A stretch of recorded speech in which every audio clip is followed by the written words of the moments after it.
All right, we are back in the Publix kitchen with Chef Tony. And Chef, this looks great, but it even smells better. It's I would say a traditional fall type of menu. You know, it touches into that fall. It's that warmth that kind of brings you in. But these are three, well, the class has three, but Italian techniques that we do. So we have a class called pasta, risotto, and gnocchi. So what we do is we make risotto. So I have some risotto made here. I'm going to put some on a plate. That way you can try that in just a minute. Where we actually teach you the technique and how long it takes. I mean, there are a lot of ways to make risotto, but the traditional is you stir and you let the starch come out of that small grain rice, and that's what gives it the creaminess. We're not trying to add cream to cream it out with, right? That's a given. But we want the starch to come out, and then we'll finish with a little bit of butter, a little bit of Parmesan cheese. So look, I'll just go ahead and I'll finish that with a little Parmesan cheese, and that's going to be good to go. But what else we do in the class is we do a couple of other things. Is we make a pasta dough. So this is all about trying to make pasta, right? Here I have a pappardelle with leek and pancetta cream sauce. So we go through those steps of making that pasta, showing you how to roll it out, what machines are good. We use our stand mixer for it.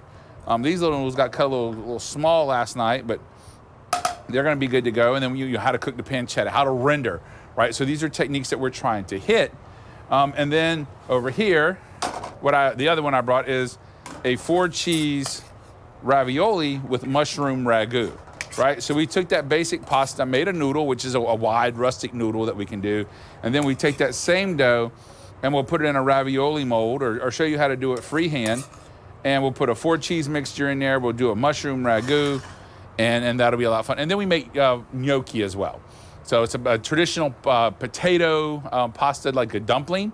We cook it in water. That one, we warm that up in a brown butter sage sauce. So, right. And let's talk about the classes too. They're starting to open up. Would you say, what is it, phase 3 now? So restaurants are in phase 3, and we follow that same phasing for what we're doing. And our leadership is like, you know what? We're ready for this. So we've opened up, our registrations opened up to more people. We were seating 20. We're up to 30, which is half capacity for us, but we have a little bit of room that we can go up a little bit more. But hands-on classes are coming back, right? This is a hands-on class traditionally for us, where everybody's making this.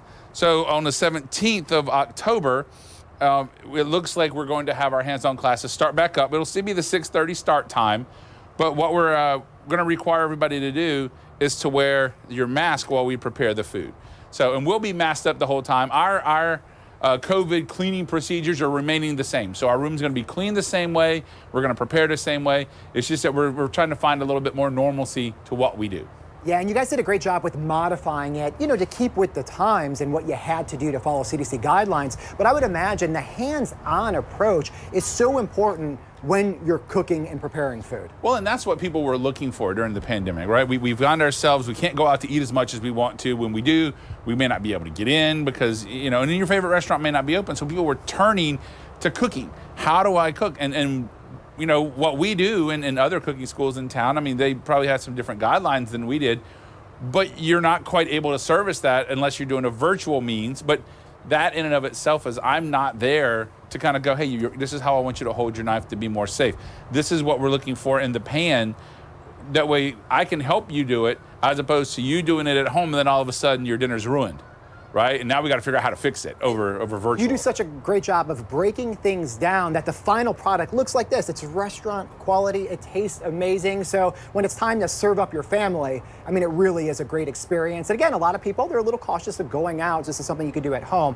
Now, this recipe will be on the website, news4jax.com/recipes. Yep. To pick up all these quality ingredients, just drop by your neighborhood public store. Chef Tony, thanks again. We really appreciate it. Thank you, Mark. Glad to be here today. All right. Right now, we're going to send it back out to the crafts that we were doing. That's Max and myself. Take a look.